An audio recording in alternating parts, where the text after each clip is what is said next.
YSR party కూడా NDA బలపరిచినటువంటి అభ్యర్థికి మద్దతు ఇస్తామని చాలా రోజుల క్రితమే మా పార్టీ నాయకులు జగన్మోహన్ రెడ్డి గారు చెప్పారు.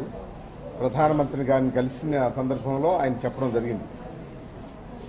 మొన్న వెంకయ్యనాయుడు గారు, కేంద్ర మంత్రి పట్టణాభివృద్ధి శాఖ మంత్రులు వెంకయ్యనాయుడు గారు, అలాగే అనంతకుమార్ గారు కూడా మమ్మల్ని ఆహ్వానించారు. 4వ సెట్ నామినేషన్ సందర్భంగా మీరు సెకండర్గా సంతకం చేయాలని చెప్పడం జరిగింది.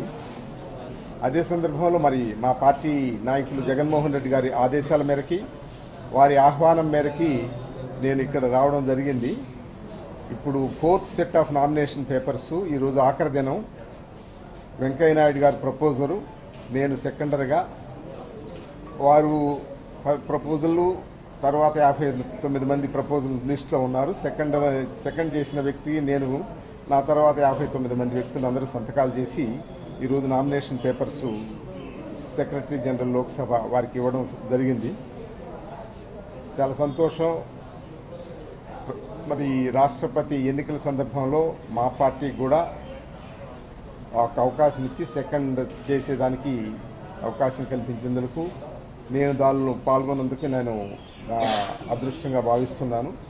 తప్పనిసరిగా శ్రీ రామ్నాథ్ కోవింద్ గారు రాష్ట్రపతిగా అత్యధిక మెజార్టీతో గెలుస్తారనేది మా భావన. సాధారణంగా ఇటువంటి కాన్స్టిట్యూషనల్ పోస్టులకి యునానిమస్గా జరిగితే బాగుంటుందనేది చాలామంది అభిప్రాయం. అయినా గతంలో కూడా పోటీ జరిగింది. ఒక నీలం సంజీవ్ రెడ్డి గారి సందర్భంలోనే యునానిమస్గా జరిగినట్టుంది. అలాగే ఇప్పుడు కూడా పోటీ పెట్టడం జరిగింది. ఏదేమైనా సరే శ్రీ రామ్నాథ్ కోవింద్ గారు తప్పనిసరిగా పెద్ద మెజార్టీతో గెలుస్తారనేది మా అభిప్రాయం. ఆయన అన్ని రాష్ట్రాలు కూడా తిరుగుతూ అన్ని పార్టీ నాయకులందరినీ కూడా కలుస్తున్నారు. రేపు 4వ తేదీ హైదరాబాద్ వచ్చి అక్కడ టీఆర్ఎస్ ముఖ్యమంత్రి గారు చంద్రశేఖరరావు గారిని, అలాగే మా పార్టీ నాయకులు జగన్మోహన్ రెడ్డి గారిని కూడా కలుస్తున్నారు. మేమందరం కూడా దానిలో బహుశా పాల్గొంటాము. వారికి తప్పనిసరిగా అందరూ మద్దతు తెలిపి ఇంకా కొన్ని పార్టీలు చెప్పే అవకాశం ఉందని శ్రీ వెంకయ్యనాయుడు గారు చెప్తున్నారు. అందువల్ల పెద్ద మెజార్టీతో గెలుస్తారనేది మా భావన.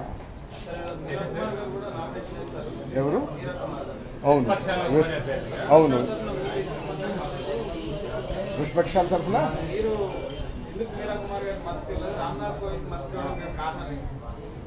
జగన్మోహన్ రెడ్డి గారు మీకు తెలుసు కదా, గత నెల బహుశా 28వ తేదీన ఆయన వచ్చినప్పుడు ప్రధానమంత్రి గారిని కలిశారు.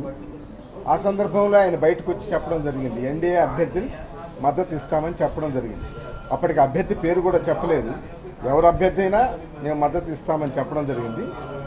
దాని ప్రకారమే శ్రీ రామ్నాథ్ కోవింద్ గారిని మరి సెలెక్ట్ చేసిన తర్వాత ఒక హంబుల్ బిగినింగ్ నుంచి ఒక దళిత వర్గానికి సంబంధించినటువంటి అన్ని విధాల అర్హుడైనటువంటి వ్యక్తిని సెలెక్ట్ చేశారు. అందరూ సంతోషించారు.